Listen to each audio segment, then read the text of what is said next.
Hello friends, good morning all of you. Previous lecture अंदर आपणे types of lubricating system की बात करी थी। एनी अंदर आपणे थोड़ुंक सिंपल आपणे वेट सम लुब्रिकेटिंग सिस्टम कई रीते वर्किंग करे छे पण आपणे जोयुं हतुं, बराबर छे। तो आजनी अंदर आपणे types of wet sump lubricating system कई रीते वर्किंग करे छे। तो first one is a splash lubricating system, बराबर। स्प्लेश मीन्स छिटकाव करवो, तो ऑइलनो आपणे छटकाव करीए, बराबर छे। कोई वस्तु पर छटकाव करीए स्प्लेश कहेवामां आवे छे। तो स्प्लेश एटले जे आपणे ऑइलनो जे आपणे छटकाव करीए छीए कोना मददथी, तो कि कनेक्टिंग रोडनी मददथी, बराबर। तमने समजावुं फिगर मार्फते। जो अहींया तमने एक आपेલું છે ऑइलનું એક પાન આપેલું છે, જેને આપણે જનરલી કન્ટેનર કહી શકો છો, બરાબર છે।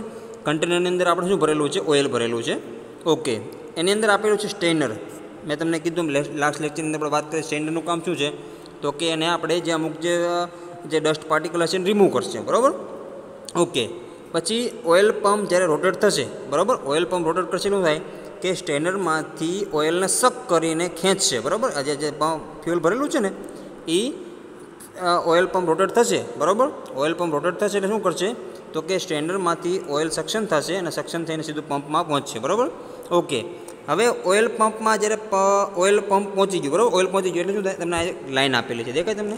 આ જો આ લાઈન આપેલી છે તમને, ઓકે। તો કે આ લાઈન છે આપેલી છે સ્મોલ કન્ટેનરની અંદર, અને ઓઇલ ટ્રુથ પણ કે તમે કહી શકો છો, બરાબર। ઓઇલ ટ્રુથ મીન્સ કે આપણે જે સ્મોલ કન્ટેનર તમે વાત કરો, આ 1 છે, આ 2 છે, આ 3 છે અને આ 4 છે।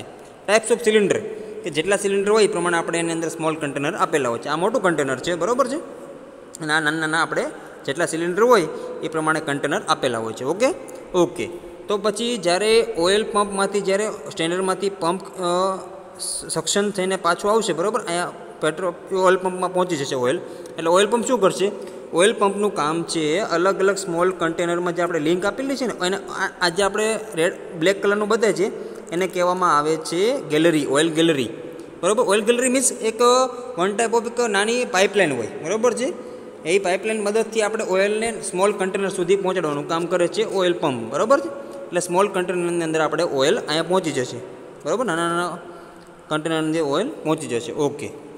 પછી કે આ જે તમને આપેલું છે ક્રેન્કશાફ્ટ, બરાબર, આ તમારી શું આપણે છે ક્રેન્કશાફ્ટ છે। ક્રેન્કશાફ્ટમાં આ તમને મેઇન બેરિંગ આપેલા છે, બરાબર, અને આ જે કનેક્ટિંગ રોડના સ્મોલ બેરિંગ આપેલા છે, દેખાય તમને? આ મેઇન બેરિંગ છે, ઓકે। હવે જ્યારે પિસ્ટન સિલિન્ડરની અંદર આ રીતે મૂવમેન્ટ કરશે ટીડીસી ટુ બીડીસી, બરાબર છે, એટલે શું થશે, કનેક્ટિંગ રોડનો બિગ એન્ડ જે આપણે ક્રેન્કશાફ્ટમાં બેરિંગની મદદથી જોઈન્ટ કરેલો હોય છે ક્રેન્કશાફ્ટ સાથે, બરાબર, બિગ એન્ડ, તો કે તો શું થશે, તો કે આ જે સ્મોલ કન્ટેનર છે જ્યારે કનેક્ટિંગ રોડ ડાઉનની પોઝિશનમાં આવશે એટલે શું થશે, એક વન ટાઈપ ઓફ કર્વ ટાઈપનો ભાગ આપેલો હોય, બનાવેલો હોય છે કે જે આપણે ખેંચીએ ને ફ્યુલ આપણે મૂવમેન્ટ કરશે, એવી રીતના મૂવમેન્ટ કરશે એટલે ચમચી જેવો ભાગ આપેલો હોય, એટલે શું કરશે, તો કન્ટેનરમાં આવશે એટલે શું કરશે, આમ કહીને આ જે ફ્યુલ ભરેલું છે મીન્સ કે લુબ્રિકેટિંગ ઓઇલ એ ઉપરની બાજુ ખેંચશે, ખ્યાલ આવી ગયો તમને? જો તમે બતાવી છે, ઓકે। તો સ્મોલ કન્ટેનરમાંથી જ્યારે કનેક્ટિંગ રોડ મૂવમેન્ટ કરશે નીચેની બાજુ ત્યારે શું કરશે, અહીંથી ઓઇલને ઉપરની બાજુ એ લઈ જાય છે, બરાબર છે, ખ્યાલ આવી ગયો? ઓઇલને ઉપરની બાજુ લઈ જાય છે, શું થાય કે આ જે તમને સ્મોલ બેરિંગ આપેલા છે, અમુક જે હોલ્સ આપેલા હોય, બરાબર, બેરિંગની અંદર અમુક ટાઈપના હોલ્સ આપેલા હોય કે એનું કામ શું છે, તો કે એ વેન્ટની મદદથી ત્યાં આપણે જે બેરિંગ્સ આપેલા હોય ત્યાં આપણે લુબ્રિકેટિંગ કરવાનું હોય છે, એટલા માટે એના હોલ્સ આપેલા હોય છે, બરાબર। એટલે મૂવમેન્ટ કરશે શું થાય, ઓઇલ ઉપરની બાજુ મૂવમેન્ટ કરશે કનેક્ટિંગ રોડ સાથે, એટલે ધીમે ધીમે ધીમે આપણે અહીંયા બાજુ પણ ફ્લેશ થશે, અહીંયા બાજુ ફ્લેશ થશે, બરાબર। એ રીતે અહીં બીજો કનેક્ટિંગ રોડ લાગેલો હોય, ખ્યાલ આવી ગયો? જેમ જેમ સક્શન કમ્પ્રેશન પાવર એક્ઝોસ્ટ એ પ્રમાણે અપ એન્ડ ડાઉન થાય, જે સ્ટ્રોકમાં આપણે જે પિસ્ટન નીચેની બાજુ મૂવમેન્ટ કરે એ પ્રમાણે કન્ટેનરની અંદર આવશે અને પછી ધીમે ધીમે એ ઓઇલનો છંટકાવ કરશે, બરાબર, છંટકાવ કરશે કનેક્ટિંગ રોડની મદદથી, બરાબર। એટલે ધીમે ધીમે કનેક્ટિંગ રોડ સાથે પણ ઉપર જશે અને અહીંયા આપણે લાગેલી હોય છે ઓઇલ જામું પિસ્ટનની ઉપર લાગેલી હોય છે રીંગો, ખ્યાલ આવ્યો તમને? કઈ રિંગ આપેલી હોય છે, તો કે 2 કમ્પ્રેશન રિંગ આપેલી હોય છે અને એક ઓઇલ કંટ્રોલ રિંગ આપેલી હોય, બરાબર છે। કમ્પ્રેશન રિંગ શું કામ આપેલી હોય, મેં તમને પહેલાં પણ વાત કરી હતી કે આપણે જે ગેસીસ હોય એને બહાર નીકળવાના દે, અને ઓઇલ કંટ્રોલ રિંગ એટલા માટે આપેલી હોય કે જે આપણે સિલિન્ડરની આ જે દિવાલો હોય છે ને ત્યાં આપણે જે મૂવમેન્ટ થાય છે પિસ્ટન, બરાબર, સિલિન્ડરની અંદર, તો કે એ જે દિવાલની અંદર આપણે લુબ્રિકેટિંગ કરવાનું કામ ઓઇલ કંટ્રોલ રિંગ કરે છે, બરાબર। એ રીતે આપણે કેમ્પશાફ્ટમાં પણ આ રીતે જે આ વાલ્વ ઓપરેટ થાય છે તો ત્યાં પણ આપણે ધીમે ધીમે એની આપણે લુબ્રિકેટિંગ થાય છે, ખ્યાલ આવી ગયો તમને? ઓકે। અને એક આપણે બીજો કમ્પાઉન્ડ આપેલો છે ઓઇલ ગેલેરી સાથે એટેચ કરેલું છે ઓઇલ પ્રેશર ગેજ, બરાબર। કે જે રિક્વાયરમેન્ટ હોય એ પ્રમાણે આપણે ઓઇલનો છંટકાવ કઈ રીતે કરવાનો છે એનું પ્રેશર આપણે ઇન્ડિકેટ કરે છે, બરાબર. તો એ પ્રમાણે આપણે અલગ અલગ કમ્પોનન્ટની અંદર, બરાબર, ત્યાં આપણે જે ક્યાં ઉપયોગ થાય છે સ્પ્લેશ લુબ્રિકેટિંગ સિસ્ટમ ક્યાં ઉપયોગ થાય છે, તો લાગે સ્મોલ 4 સ્ટ્રોક સ્ટેશનરી એન્જિન હોય ત્યાં આ ટાઈપની લુબ્રિકેશન સિસ્ટમનો ઉપયોગ કરવામાં આવે છે. ખ્યાલ આવી ગયો મિત્રો? This is called splash lubrication system. Next વાત કરીએ આપણે સેમી પ્રેશર લુબ્રિકેશન સિસ્ટમ, બરાબર. સેમી પ્રેશર મીન્સ કે આપણે જે પ્રેશરાઇઝ કરીને મોકલીએ છીએ, બરાબર. શું કરીએ છીએ તો કે આપણે જે સ્પ્લેશ સિસ્ટમનું કામ એમ જ છે, સેમ ટુ સેમ કામ આની જેવું જ છે, બરાબર. આ જે લુબ્રિકેટિંગ સિસ્ટમ છે એ પણ એનું કામ છે, સ્પ્લેશ છંટકાવ જ કરવાનું કામ છે. બટ આમાં શું કરશું, આપણે ઓઇલને પ્રેશરાઇઝ કરીને મોકલશું, એટલે જે આપણે મીન્સ કે થોડાક હેવી ટાઈપના એન્જિન હોય ત્યાં આપણે આ સિસ્ટમનો મીન્સ કે આ લ્યુબ્રિકેટિંગ સિસ્ટમનો ઉપયોગ તમે કરી શકો છો, બરાબર છે. તો આમાં કેવું હોય છે, તો તમને સેમ ટુ સેમ ડિઝાઇન આપેલી છે, આમાં કોઈ ડિફરન્ટ નથી, બરાબર છે. ઓકે, અહીંયા પણ જો સેમ આપેલું છે, અહીંયા આપણે ઓઇલ કન્ટેનર આપેલું છે, નાનું ઓઇલ સમ્પ આપેલું હોય છે, પછી સ્ટેનર આપેલું હોય છે. ઓકે, તો કે ઓઇલ પંપ શું કરશે તો કે ચેનલમાંથી સક કરીને ઓઇલ ખેંચશે, એટલે આ ઓઇલ ગેલેરીમાં આપણે બધી જગ્યાએ મીન્સ કે આમાં પણ જશે, અહીંયા પણ જશે, અહીંયા પણ ઓઇલ જશે અને અહીંયા પણ ઓઇલ જશે, બરાબર. એ રીતે આપણે ઓઇલ ગેલેરી સાથે એટેચ હશે શું કરેલું છે, ઓઇલ પ્રેશર ગેજ આપેલું હોય છે, બરાબર. ખ્યાલ આવી ગયો? Okay. As the we know that splash system is not sufficient if the bearing load is high. Means કે કોઈપણ એન્જિનની અંદર જ્યારે બેરિંગ લોડ હાઈ થઈ જાય છે ત્યાં આપણે સ્પ્લેશ સિસ્ટમનો ઉપયોગ કરી શકતા નથી, બરાબર છે. એટલા માટે હું જેટલું આપણે જે છંટકાવ કરવાનો હોય એટલો છંટકાવ થતો નથી લુબ્રિકેટિંગ સિસ્ટમનો, મીન્સ કે ઓઇલનો. એટલા માટે સેમી પ્રેશર સિસ્ટમ છે એ મેઇન અને ક્રેન્કશાફ્ટ બેરિંગ છે are lubricated by oil under pressure, કે ઓઇલના જે પ્રેશરના કારણે જે અધર પાર્ટ્સ બાકી રહી જાય છે, બરાબર છે, જે બેરિંગ લોડ વધે છે. મીન્સ કે જેમ આપણે એન્જિન વધારે પડતું રનિંગ થાય એટલે શું થાય, આપણે મેઇન બેરિંગ ઉપર લોડ આવે છે, બરાબર છે, અને ક્રેન્કશાફ્ટના બેરિંગ પણ લોડ આવે છે. ઓકે, તો શું થશે તો કે ત્યાં આપણે સેમી સ્પ્લેશ લુબ્રિકેશન સિસ્ટમ ઉપયોગમાં થતી નથી, કારણ કે એમાં લોડ વધી જાય તો આપણે જે છંટકાવ થવાનો છે થતો નથી. એટલા માટે આપણે સેમી પ્રેશરનો ઉપયોગ કરીએ છીએ. જ્યારે આપણે બેરિંગ લોડ હાઈ હોય ત્યાં આપણે આ સિસ્ટમનો ઉપયોગ કરીને બધા કમ્પોનન્ટ સુધી, મીન્સ કે બેન બેરિંગમાં પણ આપણે લુબ્રિકેટિંગ કરી શકીએ, એમાં પણ હોલ્સ આપેલા હોય, સ્મોલ બેરિંગમાં કરી શકીએ, બરાબર છે, કનેક્ટિંગ રોડના જે આપણે લાગેલા હોય આ બેન બેરિંગમાં કરી શકીએ, કેમ શાફ્ટમાં કરી શકીએ, પછી ઓઇલ કંટ્રોલ રિંગ આપી ત્યાં છે સિલિન્ડર વોલ ઉપર કરી શકીએ, બરાબર, કનેક્ટિંગ રોડમાં કરી શકીએ. તો બધાય કમ્પોનન્ટની અંદર વર્કિંગ સેમ જ છે, બરાબર.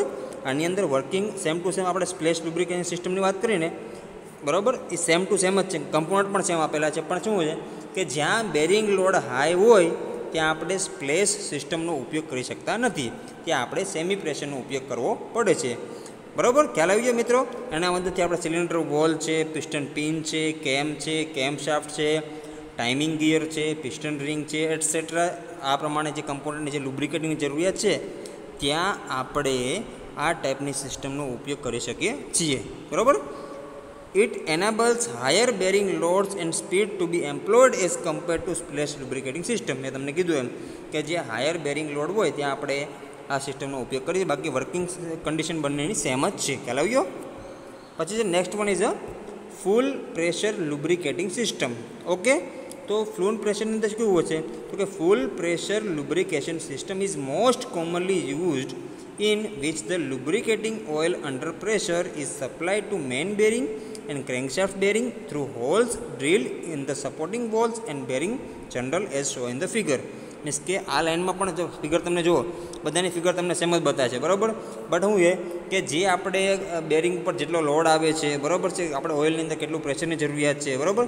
તો આપણે જે ઓઇલ પંપ છે, આપણે લાસ્ટ લેક્ચરની વાત કરીએ તો અહીંયા ઓઇલ પ્રેશર કેટલું હોય છે તો ગેજ પ્રેશર એબાઉટ 1 bar સુધી બતાવે છે, બરાબર છે. ત્યાં સુધી આપણે એને લુબ્રિકેટિંગ કરી શકીએ છીએ, બરાબર. પછી ફૂલ પ્રેશરની અંદર કેટલું છે તો કે પ્રેશર રેન્જિંગ કેટલી આપેલી છે 2 થી 4 bar સુધી આપણે જેટલું પ્રેશર હોય એ પ્રમાણે આપણે આ જે અલગ અલગ લાઇન છે, બરાબર છે, પિસ્ટન છે, કનેક્ટિંગ રોડ છે, પછી મેઇન બેરિંગ છે, બરાબર, સ્મોલ બેરિંગ છે, તો આ બધાની ઉપર આપણે લુબ્રિકેટિંગ કરી શકીએ છીએ. ખ્યાલ આવી ગયો? તો એ પ્રમાણે આપણે પ્રેશર ગેજમાં પણ રીડિંગ કરીએ છીએ, બરાબર છે. The full pressure lubricating system is used for high speed and large capacity engine. ક્યાં ઉપયોગ કરવામાં આવે છે તો કે જ્યાં આપણે હાઈ સ્પીડ પ્લસ અને લાર્જ કેપેસિટી એન્જિન હોય ત્યાં આપણે ફૂલ પ્રેશર લુબ્રિકેટિંગ સિસ્ટમનો ઉપયોગ કરી શકીએ છીએ. અને જનરલી આપણે અત્યારે આ ટાઈપની સિસ્ટમનો ઉપયોગ કરવામાં આવે છે, કારણ કે જનરલી તમે જોવો તો હાઈ સ્પીડવાળા એન્જિન થઈ ગયા છે, બરાબર છે, લાર્જ કેપેસિટીવાળા એન્જિન થઈ ગયા છે. એટલા માટે આપણે હાયર બેરિંગ જે લોડ જ્યાં થાય છે, બરાબર છે, ત્યાં આપણે આ સિસ્ટમનો ઉપયોગ કરવામાં આવે છે. આમાં શું છે તો કે આમાં આપણે હાઈ પ્રેશર, કારણ કે આમાં શું છે ઓઇલનું પ્રેશર કેટલું આપેલું છે તો કે 1.5 થી 4 બાર જેટલું આપેલું છે. સેમી પ્રેશરમાં કેટલું આપેલું હોય છે તો કે જનરલી 1 બાર જેટલું આપેલું હોય છે, બરાબર.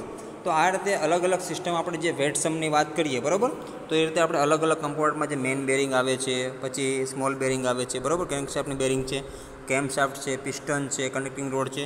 તો આ બધા જગ્યા ઉપર જે આપણે ઉપયોગ કરવાનો હોય, મીન્સ કે લ્યુબ્રિકેટિંગ કરવાનું હોય, તો આ રીતે ઉપયોગ કરવામાં આવે છે, બરાબર. ખ્યાલ આવી ગયો friends? Okay, thank you all of you. આજના લેક્ચરમાં આપણે એટલું રાખીએ છીએ. બીજા લેક્ચરની આપણે ફરીથી સ્ટડી કરીશું friends. Okay, thank you all of you.